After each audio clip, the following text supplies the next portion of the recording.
This is the most bombed island in the world. The Germans bombed around the clock. First the Italians were supposed to take it, they didn't accomplish it. Then the Germans brought all their best planes and troops to whoever controlled Malta controlled the Mediterranean. That's what it was all about. But how do you destroy a rock? In 1939, in September, I had just started school, and we got our first air raid warning. That was in World War II.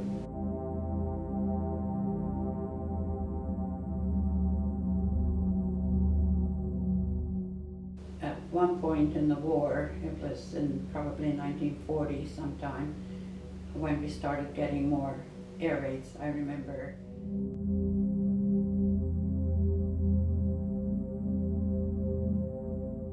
we started going down to the shelter, and only because the priest guilted my mother into going down there, because we're of Italian heritage, and of course Italy was at war along with the Germans, and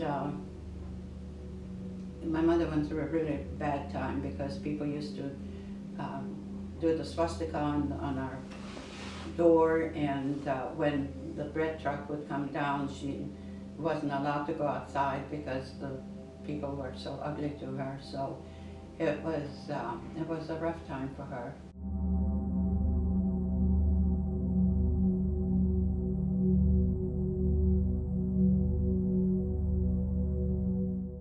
But then, when we started going down in the shelter, the first comment was, well, things must really be getting bad if even the Italians are coming down.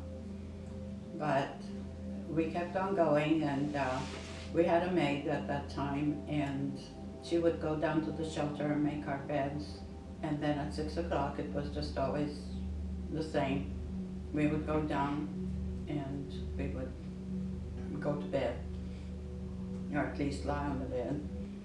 And then this one night, for some reason, the maid was late going down to the shelter, and there was an air raid warning, and my mother was panicking, and the next thing we know, a bomb hit, direct hit, on that shelter and smashed our beds. We would have been dead if we had been in there.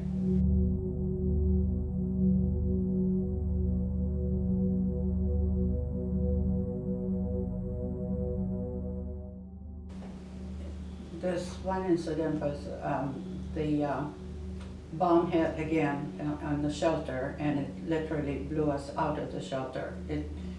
Because it dropped just on the edge of it, destroyed all the houses.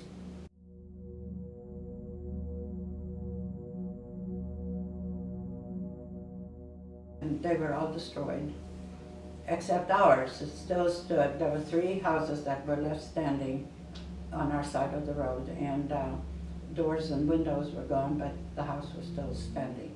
But I remember coming out of the shelter, and our neighbors had German helmets that they put on our heads and carried us to the next shelter, because the splinters from the bombs were almost as damaging as the bomb itself.